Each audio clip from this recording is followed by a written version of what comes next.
ইরাকের কারবালার প্রান্তরে ফোরাত নদীর তীরে সংঘটিত হয় ইসলামের ইতিহাসের এক হৃদয় বিদারক অধ্যায়। তৎকালীন কুফার গভর্নর ওবায়দুল্লাহ ইবনে জিয়াদের বাহিনীর হাতে মহানবী হজরত মোহাম্মদ সাল্লাল্লাহু আলাইহি ওয়াসাল্লামের দৌহিত্র হজরত ইমাম হুসাইন ইবনে আলী রাদিয়াল্লাহু তাআলা আনহু ও তার সঙ্গীরা শাহাদত বরণ করেন। ঐতিহাসিক বর্ণনা অনুযায়ী কারবালার ঘটনার পর ইবনে জিয়াদের বাহিনীর সদস্য শিমর ইবনে জিলজুশান নিজ হাতে ইমাম হোসাইন রাদিয়াল্লাহু তাআলা আনহু এর পবিত্র দেহ থেকে শির মোবারক বিচ্ছিন্ন করেন। এরপর ইমাম পরিবারের নারী ও শিশুদের সঙ্গে শির মোবারক কুফাই ইবনে জিয়াদের কাছে পাঠানো হয়।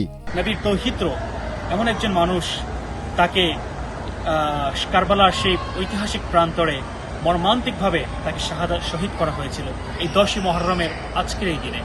দর্শক, সেই মর্মান্তিক ইতিহাস যদি আমরা স্মরণ করতে যাই তাহলে আমাদের হৃদয়ে বুক চেড়ে কান্না চলে আসে।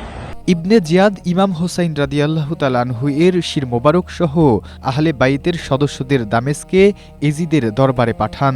এরপর আহলে বাইতের নারী ও শিশুদের মদিনা মুনাওয়ারায় পাঠানো হয়। বিভিন্ন ঐতিহাসিক বর্ণনায় উল্লেখ রয়েছে, শির মোবারক দামেস্কে সংরক্ষিত থাকার পর পরবর্তী সময়ে বিভিন্ন স্থানে স্থানান্তরিত হয়। প্রখ্যাত ইতিহাসবিদ আল মাকরিজির বর্ণনা অনুযায়ী ইমাম হোসাইন রাদিয়াল্লাহু তাআলা আনহু এর শির মোবারক ফিলিস্তিনের আসকালান অঞ্চল থেকে 548 হিজরির 8 জামাদিউস-সানি উত্তোলন করে একটি সুরক্ষিত বাক্সে করে মিশরের কায়রোর উদ্দেশ্যে নিয়ে আসা হয়। 2 দিন পর তা মিশরে পৌঁছালে তৎকালীন শাসক আমির সাইফ তা গ্রহণ করেন। ইমাম হোসাইন রাদিয়াল্লাহু তাআলা আনহু এর শির মোবারক কায়রোতে পৌঁছানোর সংবাদ ছড়িয়ে পড়লে অসংখ্য মানুষ তা দেখার জন্য সমবেত হন। পরবর্তীতে 548 হিজরির 10 জামাদিউস-সানিতে কায়রোর ঐতিহাসিক আল আজহার মসজিদের নিকটবর্তী স্থানে তা পুনরায় সমাহিত করা হয়।